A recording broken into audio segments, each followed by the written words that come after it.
Hello दोस्तों, मैं संदीप आप सबका अपने यूट्यूब चैनल ज्ञान एजुकेशन आरबीएल में स्वागत करता हूं। दोस्तों, हम आपको बता दें कि जो ये हिंदी की संपूर्ण क्लासें मैं चला रहा हूं, आज उसका दूसरा पार्ट है। ठीक है, सबसे पहले हमने वर्णमाला के बारे में देखना शुरू किया है और वर्णमाला में हमने वर्णमाला के बारे में देख लिया। आज हम उसका दूसरा पार्ट लेके आए हैं। आज हम स्वर के बारे में बहुत ही अच्छे से देखने वाले हैं दोस्तों। और एक चीज़ बता दें, हमारे दूसरे चैनल पर हम हिंदी साहित्य का इतिहास चला रहे हैं, उसका भी लिंक हम नीचे डिस्क्रिप्शन दे देंगे।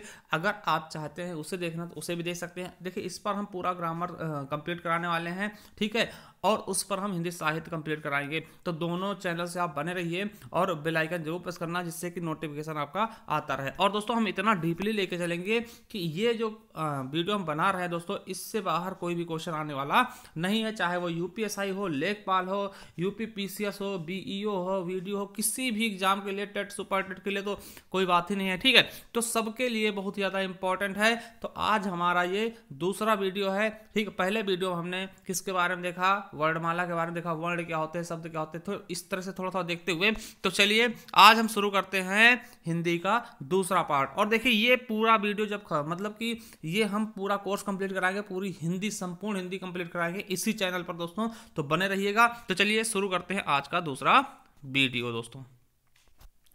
देखिए, आपको याद होगा कि हम यहीं पर रुके थे कि वर्ण कितने होते हैं, वर्णों की संख्या हिंदी में कितनी है, तो 52 है दोस्तों। ठीक है, 52 एक बार रिपीट कर लेते हैं। और इसमें स्वरों की संख्या कितनी है? 11 है, जिसमें स्वर की संख्या कितनी है? 11 है। और कितने प्रकार के होते हैं? 3 प्रकार के दोस्तों। ह्रस्व स्वर 4 होते हैं, आई, उरी, और फिर उसके बाद जितने भी बचते हैं वो सब दीर्घ स्वर हो जाते हैं और पुल्ल स्वर। ठीक है, 3 प्रकार के स्वर होते हैं और 3 ही प्रकार के मुख्यतः व्यंजन होते हैं। व्यंजनों की संख्या कितनी है? 33 है। स्पर्श व्यंजन 25 होते हैं, अंतस्थ व्यंजन 4 और उष्म व्यंजन भी 4 होते हैं। ठीक है दोस्तों, तो चलिए सबसे पहले हम देखिए वर्ण के बारे में पहले वीडियो में देख चुके हैं। अगर नहीं देखा तो जाइएगा प्लेलिस्ट में, वहां पे मिल जाएगा आपको संपूर्ण हिंदी के नाम से दोस्तों। वहां पे जाइएगा, एक क्रम से वीडियो लगे हुए मिल जाएंगे आपको और संपूर्ण हिंदी आपको वहीं मिलेगी। ठीक है, तो चलिए शुरू करते हैं। आज हम स्वर के बारे में देखते हैं। स्वर होता क्या है दोस्तों? ठीक है, स्वर क्या होता है, तो स्वर की हम परिभाषा देखेंगे, उसके बारे में देखेंगे। तो स्वर क्या होता है, स्वर की परिभाषा हम देखते हैं दोस्तों। देखिए, स्वर क्या होता है? स्वतंत्र रूप से बोले जाने वाले वर्णों को हम स्वर कहते हैं। ठीक है, स्वतंत्र रूप से, याद रखिएगा, ये आपका यूपीएसआई में सीधा यही क्वेश्चन पूछ लेगा था कि स्वतंत्र रूप से बोले जाने वाले वर्णों को क्या कहते हैं दोस्तों? तो आपको बता देना, स्वर कहते हैं। कैसे? देखिए, हम मान लिया आ बोलते हैं, तो आ बोलने के लिए हमें किसी की आवश्यकता नहीं होती, हम सिंपल आ बोल देते हैं। यही क्या है? स्वतंत्र रूप। ठीक है, और देखिए दूसरा परिभाषा क्या आपके यूपी ट्रिपल एस वीडियो में पूछा गया था स्वर का, तो ये भी देख लीजिए। देखिए, जिनका उच्चारण स्वतंत्रता से होता है और जो व्यंजन के उच्चारण में सहायक होते हैं उसे स्वर कहते हैं। देखिए, दूसरा उदाहरण यही से पूछा गया था कि आपका ये पूरा परिभाषा दी गई थी, उसे क्या कहते हैं। ठीक, यहां तक परिभाषा थी और पूछा गया था उसे क्या कहते हैं? स्वर, व्यंजन, ठीक है, अनुस्वार, विसर्ग। तो आपको बता देना था क्या? स्वर कहते हैं। और ये आपके यूपी ट्रिपल एस का क्वेश्चन है, वीडियो में पूछा गया। ठीक, देखिए कैसे जिनका उच्चारण स्वतंत्र, हमने पहले भी देख लिया। जो व्यंजन के उच्चारण में सहायक होते हैं, बिल्कुल सही। देखिए, का, जैसे हम का से लेकर ज्ञा तक व्यंजन होते हैं, हम का बोलते हैं, हर एक व्यंजन में आपका स्वर जरूर होगा। का बोलते हैं, का क्या कैसे लिखा था? का और प्लस उसमें आ होता है। का, आ की उच्चारण अपने आप आती, खा, आ आएगा ना, का, खा, गा, घा, अंगा, चाचा, राजा, इया, सब में छोटा आ होता ही है। इसलिए कहते हैं कि ये किसके उच्चारण में दोस्तों? व्यंजन के उच्चारण भी सहायक होते हैं। कौन? स्वर जो होते हैं वो स्वतंत्र रूप से बोले जाते हैं। ये व्यंजन के सहायता भी करते हैं, व्यंजन के बोलने में सहायता करते हैं। बिना स्वर के व्यंजन लिखना असंभव है दोस्तों, उन्हें स्वर रहित किया जा सकता है। ऐसे नहीं लिखा था, संपूर्ण रूप से नहीं लिखा था। ठीक है, चलिए अब देखिए, कोई पूछ रहे स्वर संख्या कितनी? 11 है। कौन कौन सी है? देखिए, बचपन में हम अंक और आहा भी जोड़ देते थे, मगर हम इसमें अंक आहा नहीं जोड़ेंगे, उनको हम अलग से पढ़ेंगे। ठीक है, तो ये हम पहले आपको बता दें। ठीक, आपको पता भी होगा, फिर भी हम बता दे रहे हैं। तो देखिए, छोटा आ, बड़ा आ, छोटी ई, बड़ी ई, छोटा ऊ, बड़ा ऊ, री, ए,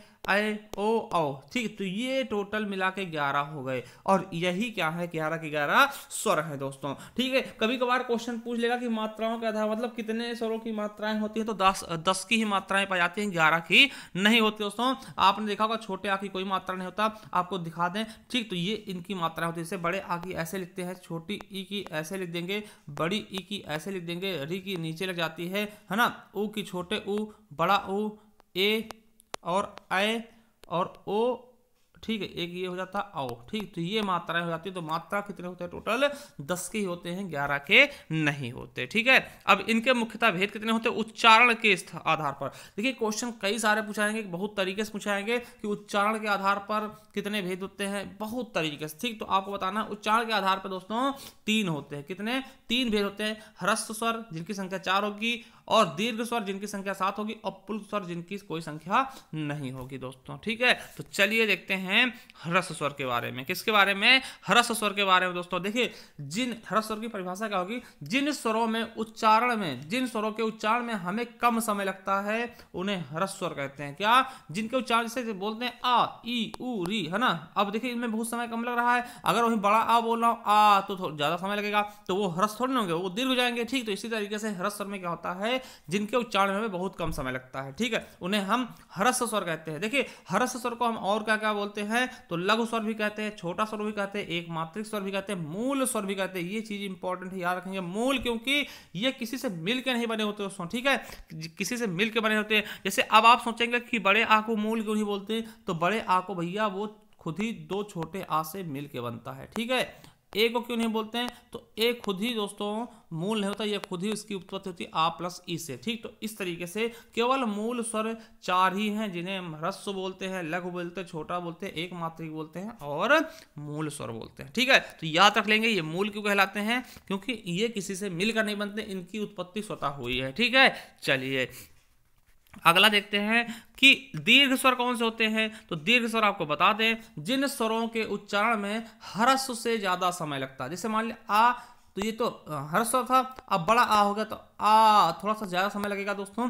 तो इसीलिए हम इनको क्या बोलते हैं? दीर्घ स्वर कहते हैं दोस्तों। और दीर्घ स्वर को क्या क्या बोला जाता है? तो गुरु स्वर बोलते हैं, बड़ा स्वर बोलते हैं, द्विमात्रिक, क्योंकि 2 मात्रक समय लगता है, उसमें एक मात्रिक बोलते थे उसको, इसे द्विमात्रिक बोलेंगे। और इन्हें संधि स्वर भी कहते हैं। क्यों बोलते हैं संधि स्वर, वो हम आगे चल के बात करने वाले हैं। ठीक है, और इनकी संख्या कितनी है? 7 बताई गई है। कौन कौन से? बड़ा आ, बड़ी ई, बड़ा उ, ए, ऐ, ओ, औ दोस्तों। तो ये टोटल कितने हैं? 7 हैं दोस्तों। देखिए क्वेश्चन और आपके सामने बड़ा जटिल आता है दोस्तों कि मूल दीर्घ स्वर। देखिए ये तो दीर्घ स्वर है, यहां से क्वेश्चन पूछा गया था आपका यूपी ट्रिपल सी वीडियो में। तो मूल दीर्घ स्वर केवल 3 होते हैं दोस्तों, आ, ए, ऐ, ओ, औ को नहीं लेते इसमें। अगर पूछेगा मूल दीर्घ स्वरों की संख्या कितनी है, तो आपको 3 बताना। जैसे बड़ा आ, तो जो सेम स्वरों से मिलकर बनेगा उनको हम मूल दीर्घ स्वर बोलेंगे दोस्तों। ठीक, जैसे मूल स्वर हमने देखे थे आई, उरी, तो मूल दीर्घ स्वर जो मूल बड़े स्वर दोस्तों, तो कौन कौन से जाए? देखिए छोटा आ मिलके बड़ा आ बनेगा, तो ये मूल हो गया।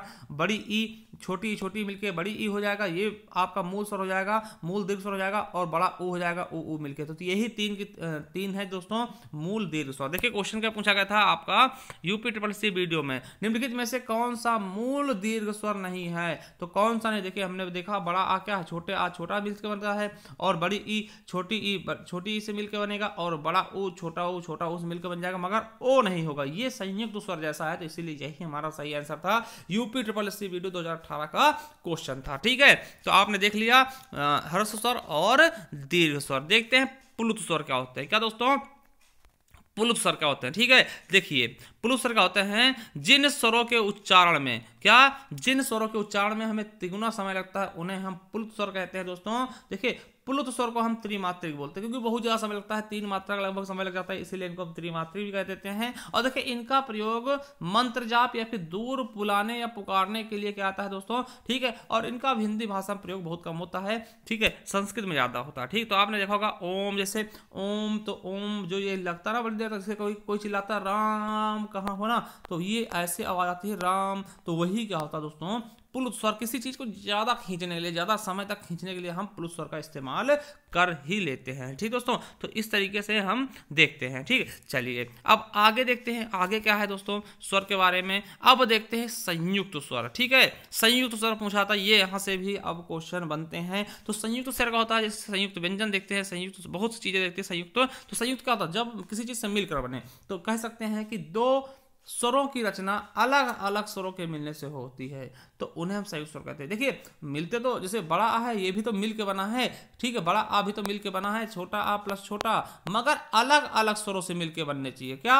अलग अलग स्वरों से मिलकर बनना चाहिए, नहीं तो आप बड़ी ई को भी संयुक्त स्वर कहते हैं क्योंकि बड़ा ई भी छोटी ई और छोटी ई से मिलकर बना, मगर वो सेम स्वर से मिलकर बना है, इसलिए हम क्या कह सकते हैं कि जो अलग अलग स्वरों से ना, तो वही चीज है जिन स्वरों की रचना दो अलग अलग स्वरों के मिलने से होती है उन्हें हम संयुक्त स्वर कहते हैं या फिर कहा जाता है। इनकी संख्या कितनी है दोस्तों? 4 है। कौन कौन सी? ए, ऐ, ओ, औ। देखिए आ और ई मिलके क्या बनता है?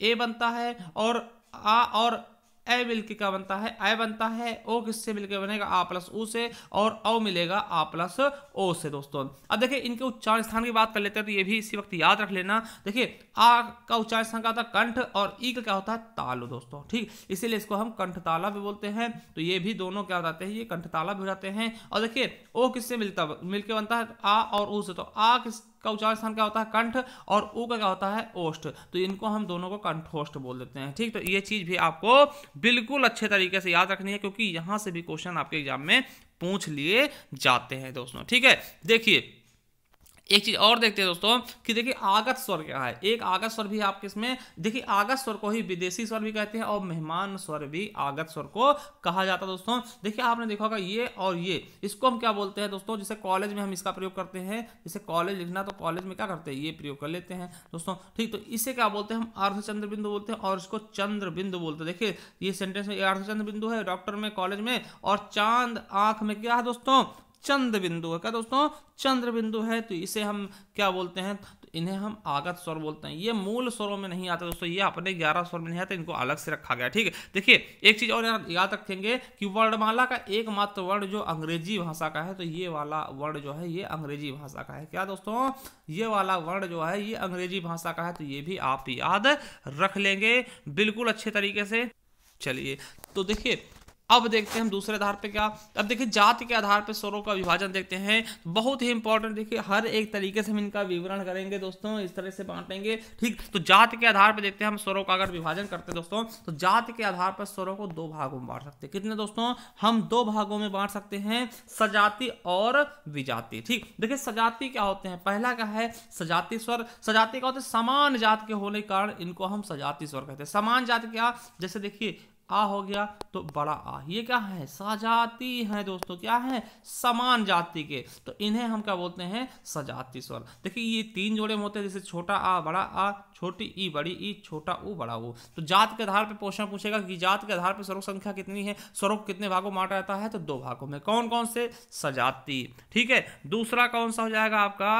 विजाति, बिना जाति के, यानी असमान जाति के होने के कारण इनको हम विजातीय स्वर कहते हैं, जैसे ए, ऐ, ओ, औ, री दोस्तों, ठीक है। तो आप ये बताएंगे कि उनकी संख्या कितनी है? उनकी संख्या 6 है, 3 जोड़े में पाए थे, और इनकी संख्या कितनी है? इनकी संख्या 5 है, तभी 6 और 5 मिला के टोटल 11 स्वर हो जाते हैं। तो सजाति भी देख लिया, विजाति भी देख लिया दोस्तों, ठीक है। चलते हैं अगले तरफ। चलिए देखते हैं उत्पत्ति के आधार पर दोस्तों। क्या? उत्पत्ति के आधार पर दोस्तों हम स्वरों की बात करते हैं। देखिए उत्पत्ति के आधार पे इनको हम 2 भागों में बांट सकते हैं। कितने दोस्तों? 2 भागों में बांट सकते हैं दोस्तों उत्पत्ति के आधार पे। पहला क्या है? मूल स्वर, और दूसरा क्या है? संधि स्वर। क्या दोस्तों? 2 भागों में बांट सकते हैं। अगर क्वेश्चन आएगा उत्पत्ति के आधार पर स्वरों को हम कितने भागों में बांट सकते हैं, तो 2 भागों में बांट सकते हैं। कितने? 2 भागों में। देखिए कौन कौन से? देखिए पहला क्या है? मूल स्वर, जिनकी उत्पत्ति अन्य स्वरों से नहीं होती है, इसलिए उन्हें हम मूल स्वर बोलते हैं। मतलब कि हम कह सकते हैं कि इनकी उत्पत्ति खुद से हुई है, इनका किसी से कोई लेना देना नहीं है कि किसी से मिलके बन गया दोस्तों, तो इसीलिए इनको हम मूल स्वर बोलते हैं। इनको हम आगे बता चुके हैं, ठीक है। तो इनकी देखिए इनकी उत्पत्ति अन्य स्वरों से नहीं हुई। देखिए ये जैसे आ है, आ किसी से थोड़ी ना हुआ है, ये खुद से हुआ, ठीक है। अब देखते हैं तो ये मूल स्वर कितने हैं? इनकी संख्या 4 है, आ, ई, उ, री। वहीं देखते हैं संधि स्वर। क्या दोस्तों? संधि स्वर देखते हैं। अब देखिए इनकी उत्पत्ति मूल स्वरों के संयोग से होती है और इनका प्रयोग हम संधियों में देखने को मिलता है, इसीलिए इनको हम संधि स्वर कहते हैं, ठीक है। समझिएगा, जो इनकी उत्पत्ति है संधि स्वरों की, इनकी उत्पत्ति उन्हीं जो 4 मूल स्वर हैं, कौन कौन से? आ, ई, ऊ और री से मिलकर ही होती है दोस्तों, इसीलिए इनको, और देखिए उनसे मिलकर होती है मगर इनको हम संधि में देखते हैं, इनका जो प्रयोग है वो संधि में होता है, इसीलिए इनको हम क्या बोलते हैं, संधि स्वर भी कहते हैं। कितने हैं, 7 हैं। आ, बड़ा आ, बड़ी ई और बड़ा ऊ और ए ओ आओ दोस्तों, ये सभी क्या हैं, 7 के साथ क्या हैं, संधि स्वर है। क्यों कहते हैं ये भी हम देखने वाले हैं दोस्तों। देखिए संधि स्वर में इनका यूज होता है, संधियों में यूज होता है, इसलिए इनको हम संधि स्वर कहते हैं।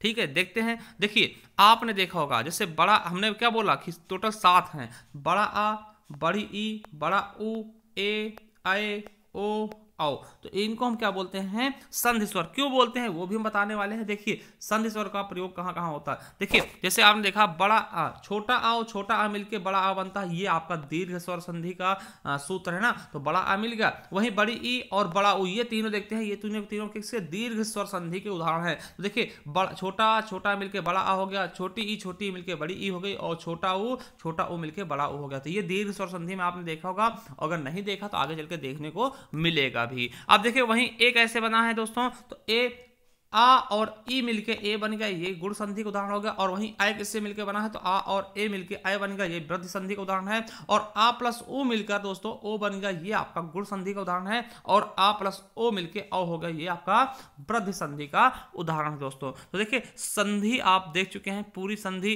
इस तरीके से दोस्तों निर्भर करती है। ठीक है, तो आपके संधि स्वर कितने हैं, तो 7, क्योंकि इनका प्रयोग संधि में भी किया जाता है, इसलिए इनको हम संधि स्वर भी कहते हैं। अब देखते हैं जीभ के आधार पे। क्या दोस्तों, जीभ के आधार पे हम दोस्तों इनको देखते हैं, इनको 3 भागों में वर्गीकरण करते हैं। ये क्वेश्चन आपके वीडियो में पूछा जा चुका है कि जीभ के आधार पे कितने भागों में हम स्वरों को बांट सकते हैं। 3 भागों में। कौन कौन से दोस्तों, देखिए मान लिया ये आपकी जीभ है। क्या दोस्तों, ये आपकी टोटल जीभ है दोस्तों। तो देखिए जो अग्र वाले हिस्से बोले जाएंगे उनको अग्र स्वर कह देंगे, और जो मध्य वाले से बोले जाएंगे उनको हम मध्य स्वर कह देंगे, और जो पीछे वाले स्वर से बोले जाएंगे उनको हम पश्च स्वर कह देंगे। बस इतना सा सिंपल सा है, आप इन्हें समझ लीजिएगा। देखिए इसको आप याद कैसे कर सकते हैं, 3 चीजें हैं, अग्र स्वर, मध्य स्वर, पश्च स्वर। केवल आपको क्या करना है, एक चीज याद कर लेना। क्या दोस्तों, देखिए मध्य स्वर कहाँ है, आ, तो मध्य स्वर में केवल और केवल आ आएगा। ठीक है, क्या मध्य स्वर में केवल और केवल आ आएगा, बाकी जो भी 3 से बनेंगे, 3 अक्षर को लेकर के बन सकते हैं वर्ण,